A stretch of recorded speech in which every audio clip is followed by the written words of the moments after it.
In this video, you will find 10 ways of extending your battery life on Samsung phones officially recommended by Samsung in an article on Samsung Members app. And towards the end, I will share one bonus tip on how to officially check all functions are performing well on your Samsung phones. Hi, I'm Altaf and this is your Tech Takeaway.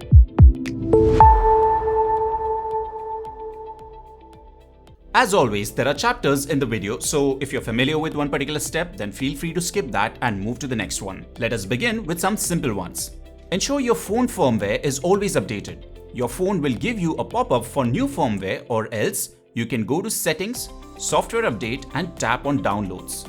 This will ensure that whatever new software optimization which Samsung is rolling out for your device is patched on your phone, so it gives you the best battery experience. Second method is to go to Battery and Device. Click Optimize and this will clear your storage and clean your memory as well. You can automate this task by clicking the three dots on the top right hand side and set automation to Daily Optimize. Click on Battery here, which will give you more options on battery optimization.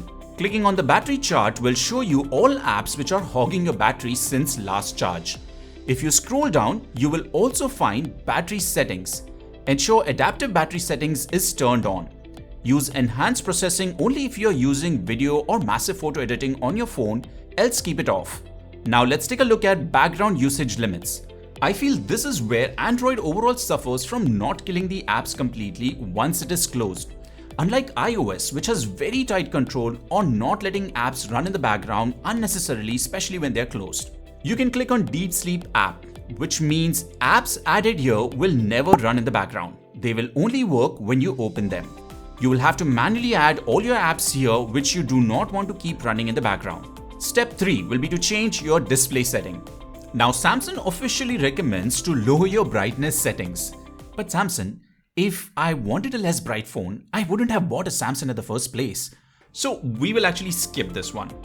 Instead, you can always use adaptive brightness. Now I'm a sucker for QHD on my phone as all my channel content is actually in 4K. But if someone wants to move to Full HD, that will further help in reducing usage of battery as well.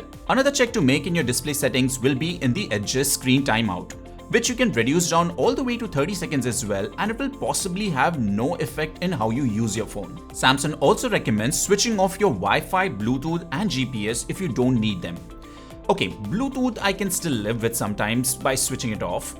But I personally don't think that switching on and off of Wi-Fi and GPS practically makes sense. Only if there was a setting in your phone that can do this automatically for you. Wait, what? There is one setting like that? Yes, click on your phone Wi-Fi and hold the Wi-Fi button to open up the Wi-Fi that you're connected to. Clicking on the three dots on the top will help you go to Advanced Settings. You will find an option here to turn on Wi-Fi automatically. This feature will turn on and off based on places where you mostly use your Wi-Fi. At the same time, you can also check this box for Wi-Fi to understand usage analysis for Wi-Fi traffic patterns to further optimize your battery. Now this fifth point was really interesting and something which actually I never thought about. Pulling out the secondary SIM card if you aren't using it actively. You see, one of the major things for which smartphones consistently use battery is keeping your telecom connection alive with your phone. Hence, removing a non-active SIM will help reduce the overall spill of unnecessary battery. Another recommended setting to optimize battery is turn off the auto sync option. Now, this is a personal preference and I don't really mind opening up an app and just pulling it down to refresh it and get all the updates. I kind of like the fact that I'm not constantly being bombarded with updates and I can check them at my own pace. For this setting, pull down the notification and swipe to the sync option in your notification. Holding sync will give you all the apps that are syncing data on their own schedule. You can either go to independent apps and switch this off or remove sync options for all of them together. Well, seventh point is as simple as just close all apps as and when you're done using them. As simple as it sounds, but it will really save a lot of battery at the end of the day for you. Anywhere between 15 to 20%. Another point to remember is to always use official Samsung charging accessory. I made this mistake with my previous Samsung phone on using something else in my car for charging the phone. And over a period of time, my phone battery performance drops significantly, so be careful of that. Now this is a point which is a contrast to what we knew before. Avoid fully discharging your phone batteries.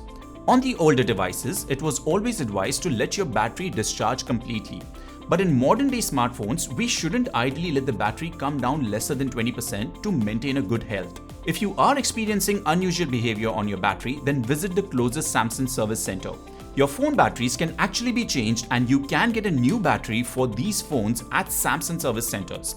I did that for my S10 and trust me, the best $3,000 that I must have ever spent. I felt like I was using a new phone from a point of view of battery. Amongst all of these tips, one cautionary note. Many people might think hard resetting your fuel gauge settings on Android will improve your battery life. There might be many YouTube videos also that will suggest you to do that, but please refrain from doing that. That is possibly to be used only to calibrate what your battery health is getting shown to you and not really improving your battery life. Now time for the bonus tip on checking all functions are working well on your Samsung phone. This is officially recommended by Samsung, so it is absolutely safe and built into the Samsung Members app itself. Once you open Samsung Members app and go to get help, by the way, from this page you can also book a pickup of your phone or service in India, or chat with someone, or take an appointment at service center. On this app, click on Diagnostics. Here you have a full set of tests created by Samsung to ensure you can test all functions of your smartphone and hopefully they're performing well. Right from touchscreen tests, proximity sensor, fingerprint sensor, and all of them. So hope that helps you understand how to optimize your Samsung phone's battery better. If you enjoyed this video and want to continue to see more tech takeaways like this, then subscribe to the channel and share this video with friends who always complain about having low battery. As these functions which I have just shared are applicable to most of the Android users as well, it might be beneficial for most people out there. Thank you for watching and I will see you in the next one.